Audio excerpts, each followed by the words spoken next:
And so I stood up at the end of his lecture, and I gave him a letter which I had written to him explaining why this graft was bogus. And I said to him, this graft is a fraud.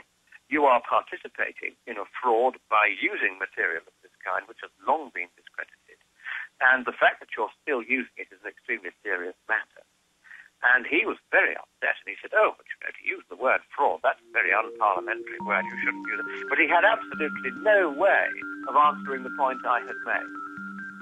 Lord Christopher Monckton is our guest. I want to, in layman's terms, sir, go over the state of the attempt at world government, at getting 190 nations lined up to sign on to a private UN/World Bank IMF dictatorship where we pay Maurice Strong and Al Gore and David Rockefeller for carbon credits. I was talking to Lord Monckton during the break about some of the things I want to cover in the time we have left with him in this hour. How they're trying to implement this global government takeover by stealth right now. Schwarzenegger says they're going to take over counties, cities, and states. That's already going on. But then I said, I also want to talk about how I keep seeing UN police assault or grab reporters that ask questions, even accredited reporters. And live on Fox News, the maker of Al Gore, Not Evil, Just Wrong, which is really a whitewash, by the way. He is pure evil. He's a fraud. He knows he's a would-be slave master. That guy got hit in the head by a bottle. I mean, they are really attacking people. And Lord Monckton told me he was assaulted by a police officer, knocked to the ground, and had to have the attention of a medic. So, Lord Monckton, you described it. I had to, luckily, I brought up the point of the assaults of people that don't follow the new Hitlerian religion. But tell us what happened to yourself and others. Well, I was with Senator Steve Fielding from Australia and other members of the group from the Committee for a Constructive Tomorrow, which is a sensible environmental pressure group, and we were all accredited members of this conference. We were entitled to go into the conference. However, yesterday and again today, we were turned away by the UN on the flimsiest grounds because there had been a demonstration by members of other non-governmental organizations totally unconnected with us. Demonstrations, in fact, in a completely opposite direction from us. But they therefore decided they would exclude everyone, even those whom they had invited, as they had us, and accredited to this conference. So when it was plain that we weren't going to be allowed in, the police said, would you please leave? And they began manhandling me. So I said, I put my hands in my pockets. First thing you should do, I was trained in this by the John Ambulance years ago, if the police start to get cratchy, as they do, this is the Danish police under orders from the UN, that's the way it works, this new world government is already taking shape. They manhandled me physically, and I said, you will take your hands off me. And they then did, and the policeman said, you know, you're a very unpleasant man. I said, no, I'm just not used to being manhandled, and please don't do it. And I went where he wanted me to go, turned my back on him and began to walk away, and he hit me very hard from behind, knocking me to the ground and knocking me out. Excuse me, sir. A member of the House of Lords, the 3rd Viscount of Monckton and Brenchley, and you're being assaulted by UN-controlled thugs attacked from behind. Again, no one is safe from this tyranny.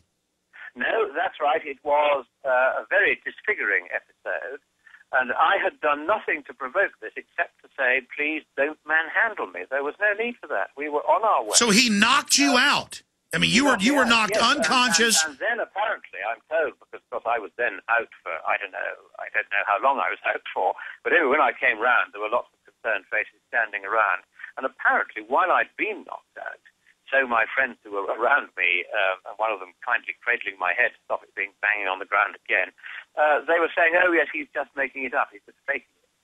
Anyway, the excellent equivalent of John Ambulance, the Danish volunteer ambulance men, came and took me away and looked after me in their ambulance for 20 minutes and put a blanket on me and warmed me up and gave me some water to drink and checked my pulse and made sure I was coherent and all right again.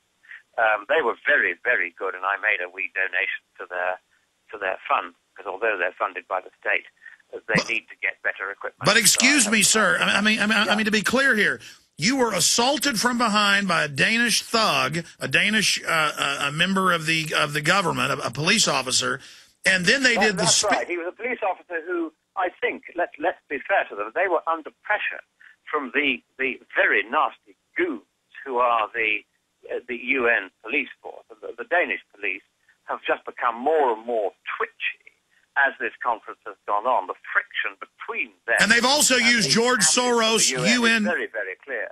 So I do feel some sympathy for the Danish police here. And this poor chap, he just didn't know where to turn. In the end, he just decided he would take a swipe at me and unfortunately knocked me to the ground and knocked me out.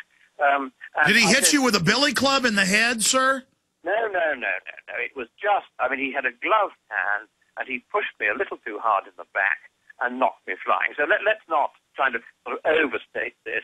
It was a pretty minor incident. But if you did that to him, you'd be up on attempted murder charges. I would be locked up for assaulting a police officer, no doubt about it at all, and I'd be sent home in disgrace and never allowed back into Denmark again.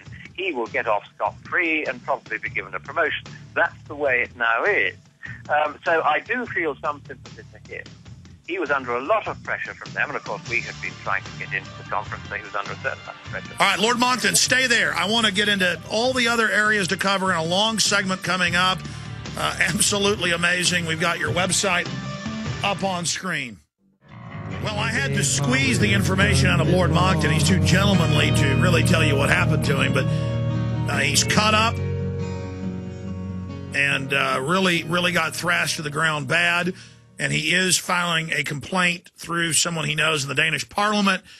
And we need to not forgive police when they assault us from behind, because if this is allowed to continue, next they'll be snatching and grabbing us like what happened at the G20 a few months ago, where uniformed military were snatching and grabbing peaceful protesters off the streets. Lord Monckton, I know you don't want to spend too much more time on this, but finishing up, any other comments about how you were assaulted? Well, I think we're covering quite a lot of ground there, starting off with, I think what we must put into perspective is a relatively small incident. Okay, yes, I'm a peer of the realm, but no policeman shouldn't be going around bashing people in the back.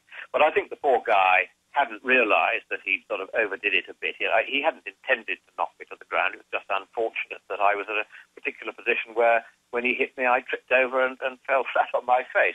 I don't think he meant it.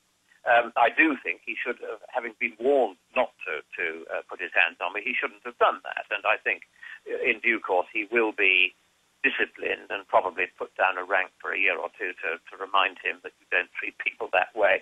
And so let's not over-magnify that. And I do feel a lot of sympathy for the Danish police in that they are clearly being under orders from these very, very nasty, flinty-faced goons of the UN security force, who are hated by absolutely everybody who's come into contact with them. They are very spooky people indeed. And it is quite unfortunate that the UN, when it runs these conferences, doesn't allow the local police to run the show.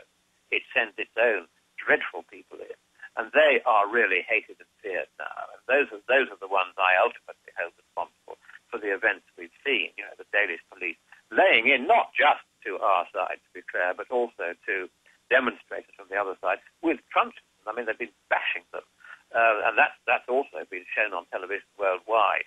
And it has led me and others to comment that perhaps the Danes and the UN don't quite understand what being in a democracy is all about. So moving on from that, then to Schwarzenegger and him saying that this is such a pressing problem that he's going to circumvent the government, I don't think he'll get away with that. He too could find himself impeached if he tries to go against the US Constitution. The Constitution is there, and we now see what an important document it is, regarded by Obama and his people, and they said this during the election campaign, as a piece of paper that is now an obstacle to what the left wishes to achieve internationally. And Schwarzenegger, although he's nominally a Republican, is clearly more and more identifying himself with the, effectively, and I'm going to use the word, the communist left that are now running America and much else in the world.